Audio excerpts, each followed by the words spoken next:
The chandeliers glittered above a grand ballroom, light bouncing across velvet curtains and polished marble floors.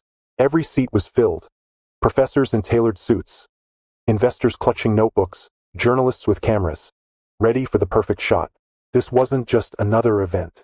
This was the Innovation Summit, a place where the world's brightest minds came to wrestle with challenges said to be impossible.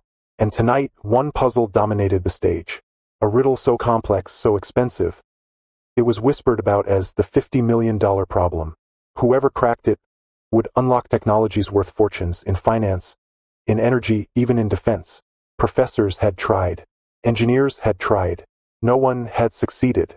And that failure, that was exactly what the evening's host thrived on.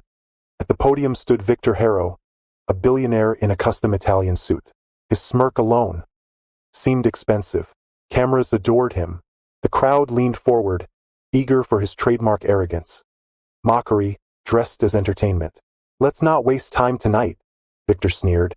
"We've invited the so-called best. Harvard, Stanford, MIT, all tried, all failed. And if they couldn't solve it, then no one can." The crowd laughed. Victor didn't just own companies. He owned the room. But at the very back, half hidden in the shadows, stood someone who didn't belong. A boy, plain clothes, scuffed sneakers, shoulders hunched, like someone used to being invisible. He wasn't a professor. He wasn't an investor.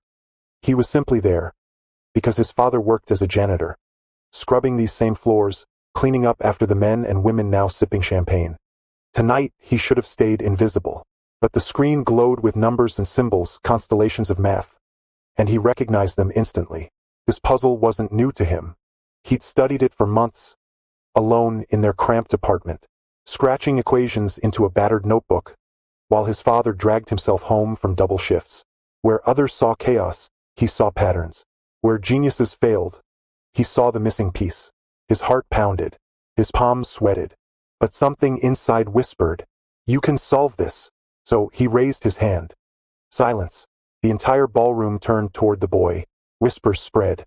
Victor spotted him and smiled like a wolf. Fresh prey. Well, what's this? A janitor's boy? Did someone lose track of the cleaning staff?" Laughter erupted. Cruel. Loud. Cameras flashed, capturing the humiliation. "And you think," Victor bellowed, "you can solve what Harvard professors couldn't? Don't waste our time." The crowd roared with laughter. But the boy didn't sit down. He clenched his fists, thinking of his father's cracked hands, of every teacher who dismissed him, every classmate who mocked him. And then he stepped forward. Sneakers squeaked against marble as he walked to the stage. Someone shouted, "Where's security?" Victor chuckled. "Let him come. This will be adorable." The boy picked up a marker. His hand trembled, then steadied. "The mistake everyone makes," he said quietly, "is assuming the variables are isolated. They're not." He began to write, slowly at first, then faster. Equations spilled across the board. Like a storm, the room shifted. Professors leaned forward. Smirks faded. Whispers grew. Victor waved his hand. "Feedback loops? That's YouTube nonsense. Sit down, kid." But the boy didn't stop. His voice grew stronger.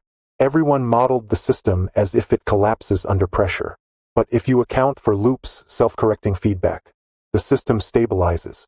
It doesn't fail. It thrives." Gasps. Professors whispering, "He's right." Another muttered, "That solves the scalability paradox." Victor's smirk cracked. "Nonsense. He's just a janitor's child." But no one was listening to him anymore. Line by line, formula by formula, the unsolvable puzzle unraveled in minutes. The boy stepped back, capped the marker. "There," he said softly. "The system doesn't collapse. It stabilizes." For a heartbeat, silence. Then, the professor shot to his feet. "My God, he's done it. It works." The room exploded in applause. Reporters shouted his name. Cameras flashed like lightning. And Victor Haro? He stood frozen, pale, trembling. His empire of arrogance shattered. The boy lifted the microphone. His voice calm, dignified. "Sometimes, the janitor's son carries more truth than the billionaire's ego." The ballroom erupted. Thunderous applause shook the chandeliers. At the back of the room, His father wiped tears from his eyes, still holding a broom. For years, he was invisible. But tonight, through his son, the invisible had become undeniable. That night, the boy didn't just solve a $50 million problem. He solved something bigger. He proved that brilliance can rise from anywhere, even from the son of a janitor. And he reminded the world that dignity, intelligence, and courage will always outweigh privilege and arrogance.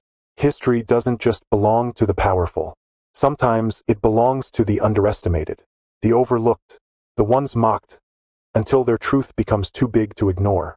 If the story moved you, don't just scroll away. Backhand index pointing right, smash that like button. If you believe greatness can come from anywhere.